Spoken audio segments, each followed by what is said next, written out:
अब एक और कर्म है जिसको हम निकृष्ट कर्म कह सकते हैं, और वो करने से भी भाग्य चोरी होता है। जैसे अगर आप भ्रूण हत्या करते हैं, गर्भ में संतान है उसका एबॉर्शन करवाते हैं, या किसी स्त्री का अपमान करते हैं, तो इससे भी भयंकर तरीके से भाग्य चोरी होता है।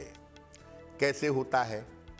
अगर आप जानबूझकर भ्रूण हत्या करते हैं, एबॉर्शन करते हैं या करवाते हैं, तो ये महापाप की श्रेणी में आता है।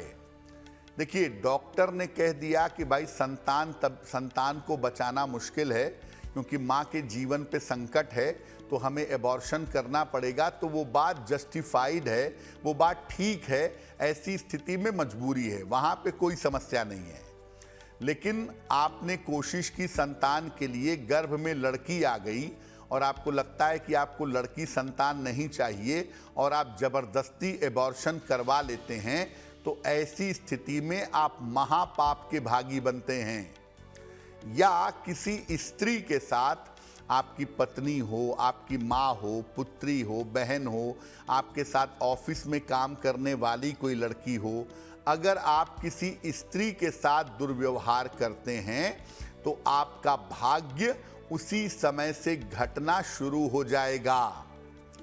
जो लोग बुद्धिमानी में एबॉर्शन करवाते हैं केवल अपने मौज मजे के लिए, वो याद रखें कि आने वाले समय में आपके वंश की वृद्धि और उन्नति नहीं होगी।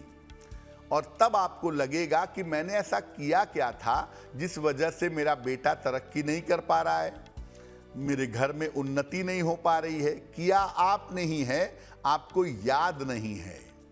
जबरदस्ती का एबॉर्शन करवाना किसी भी हिसाब से उचित नहीं है और इसको किसी भी हिसाब से ठीक नहीं कहा जा सकता है। देखिए, जब तक जीवन मरण का प्रश्न ना हो, एबॉर्शन मत करवाइए, क्योंकि आपने जो संतान की हत्या की है, आत्मा गर्भ में आ गई, उसको वापस किया, उसका अनादर किया, इसके परिणाम आपके लिए गंभीर होंगे। और किसी स्त्री के साथ कठोर व्यवहार तभी करिए जब बहुत आवश्यक हो।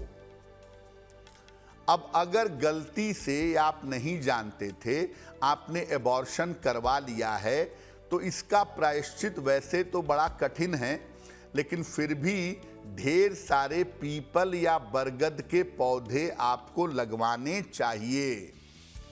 रोज सवेरे गजेंद्र मोक्ष का पाठ करिए या करवाइए, वो आपके लिए बहुत बेहतर होगा। और जिस स्त्री के साथ आपने दुर्व्यवहार किया है, उससे क्षमा मांगना ही आपके लिए उत्तम होगा।